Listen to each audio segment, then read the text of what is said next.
Hello guys, welcome back in market मॉक्स। दोस्तों, अगर आपने अभी तक चैनल को सब्सक्राइब नहीं किया है तो तुरंत कर लें, जिससे आपको हमारे चैनल के सभी अपडेट्स तुरंत मिल जाएं और आप मार्केट में अप टू डेट रहें। So let's begin another informative video. दोस्तों, आज का डेटा आ चुका है तो चलिए चेक करते हैं मंडे मार्केट में क्या हो सकता है। सबसे पहले बात करते हैं इंडेक्स फ्यूचर की। तो क्लाइंट ने 74196 लॉन्ग किया था, अब इनके पास है 82064।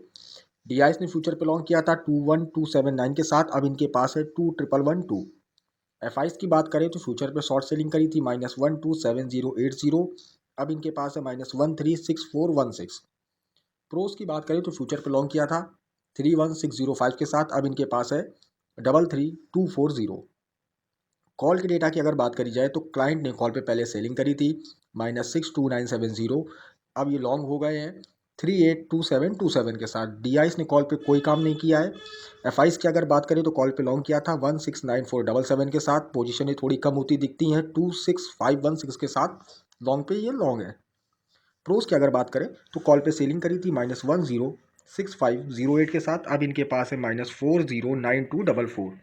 पुट के डेटा की अगर बात करी जाए तो क्लाइंट ने सेलिंग करी थी -442014 के साथ, सेलिंग बढ़ा दी है -554022। तो पुट पे इन्होंने अच्छा खासा क्लाइंट ने शॉर्ट सेल बना रखा, तो यानी कि ये देख रहे हैं कि मार्केट ऊपर जाएगा, इस वजह से इन्होंने पुट को सेल कर रखा है। डीआईएस की बात करें, पुट पे लॉन्ग किया है 75260, सेम क्वांटिटी बरकरार है 75260 का लॉन्ग। एफआईस की अगर बात करते हैं, पुट पे लॉन्ग किया है 422657, अब इनके पास है 352050। प्रोस की बात करें तो पुट पे सेलिंग करी थी पहले -55902 के साथ, अब ये लॉन्ग आ गए हैं 126712।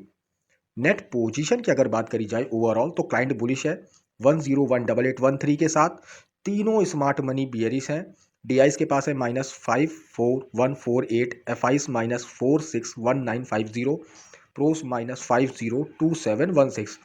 तो डेटा अपना मंडे के लिए अभी भी बियरिश है और सबसे बड़ा पोजीशन वही एफआईस का फ्यूचर के ऊपर है, जो कि सेलिंग मोड पे है -136416 के साथ, और क्लाइंट थोड़ा सा ट्रैप होता हुआ दिख रहा है जो उसने पुट पे शॉर्ट सेलिंग कर रखी है। तो चलिए ऑप्शन चेन से समझ लेते हैं। निफ्टी की बात करें 19750 एट द मनी चल रहा है, ये अपना इन द मनी का डेटा है। कॉल के इंटरप्रिटेशन की बात करी जाए तो एक एक स्ट्राइक प्राइस पे हमको शॉर्ट बिल्डअप देखने को मिलता है, यानी कि लोगों ने कॉलें भर भर के बेची हैं। पुट के इंटरप्रिटेशन की अगर बात करी जाए तो डीप इन द मनी हमें शॉर्ट बिल्डअप देखने को मिलता है, और थोड़ा दूर की तरफ अगर देखें डीप, यानी कि थोड़ा इन द मनी जाया जाए तो लॉन्ग बिल्डअप देखने को मिलता है, यानी कि लोगों ने पुटे तो खरीदी है और कॉलें भी बेची। तो इसका मतलब है साफ है कि निफ्टी को लोग गिरता हुआ यहाँ पर देख रहे हैं, तो मार्केट में और गिरावट होने की संभावनाएं बढ़ गई हैं। तो सपोर्ट एंड रेजिस्टेंस देख लेते हैं। सबसे बड़ा ओआई निकल के आ रहा है 7577400, यानी कि 19800। तो 19800 अपना पहला रेजिस्टेंस हो गया। सपोर्ट की अगर बात करी जाए 4940450, 19700। 19700 अपना पहला सपोर्ट निकल के आ गया, यानी कि 100 पॉइंट की रेंज है। 19700 के नीचे अगर मार्केट सस्टेन करता है तो बिल्कुल आपको शॉर्ट सेल करके काम करना है, लॉन्ग पोजिशनें अब अवॉइड करके चलनी है। बैंक निफ्टी का डेटा देख लेते हैं। 43600 अपना एट द मनी चल रहा है, ये अपना इन द मनी का डेटा है। कॉल के इंटरप्रिटेशन की बात करें तो एक एक स्ट्राइक प्राइस पे हमको शॉर्ट बिल्डअप देखने को मिलता है, यानी कि लोगों ने कॉलें भर भर के बेची हैं। पुट के इंटरप्रिटेशन की बात करी जाए तो आउट ऑफ द मनी पे देखेंगे या एट द मनी पे देखेंगे या थोड़ा सा इन द मनी पे देखेंगे, सब जगह पे लॉन्ग बिल्डअप आपको देखने को मिलता है, यानी कि लोगों ने पुटे भर भर के खरीदी हैं।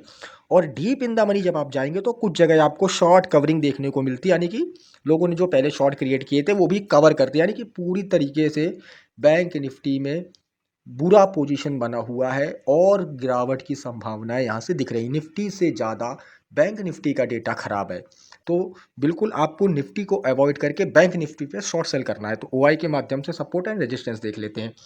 सबसे बड़ा ओआई निकल के आ रहा है 393691,425, 43800 अपना पहला रेजिस्टेंस है। सपोर्ट बहुत दूर शिफ्ट हो गया, ये देखिए 225115, ये मेजर सपोर्ट है, लेकिन थोड़ा पास का सपोर्ट देख लेते हैं। ये भी अच्छा खासा ओआई है 1958535 का, यानी कि 43500। लेकिन अब 43500 उतना अच्छा सपोर्ट नहीं है, क्योंकि इससे बड़ा ओआई हमें 43000 पे दिख रहा है, लेकिन हम फिर भी 43500 को ही पहला सपोर्ट मानेंगे। तो अगर 43,500 के नीचे बैंक निफ्टी आपको सस्टेन होता हुआ दिखता है तो बिल्कुल आपको शॉर्ट सेलिंग ही करनी है। अब यहाँ से अगर मार्केट में आपको लॉन्ग भी दिखता है कि गैप अप ओपन हो रहा है या कुछ भी आपको ग्रीन सिग्नल दिखता है तो बिल्कुल आप लॉन्ग पोजीशन तो मत बनाइए, क्योंकि वहाँ पे ट्रैप होने की संभावनाएं ज़्यादा है। आपको शॉर्ट सेलिंग की तरफ ही फोकस करना है कि अगर मार्केट 43,500 के नीचे आता है तो बिल्कुल आप बैंक निफ्टी पे शॉर्ट सेल्स कर सकते हैं। और लॉन्ग बिल्कुल आपको अवॉइड करना है, चाहे मार्केट 1% ही क्यों ना ऊपर हो जाए, लेकिन आपको अब बाइंग पोजीशन पे नहीं बैठना है, क्योंकि वहाँ पे ट्रैप होने की संभावनाएं ज़्यादा है, क्योंकि ऑप्शन चेन भी पूरा बियरिश है और डेटा भी पूरा बियरिश है ना।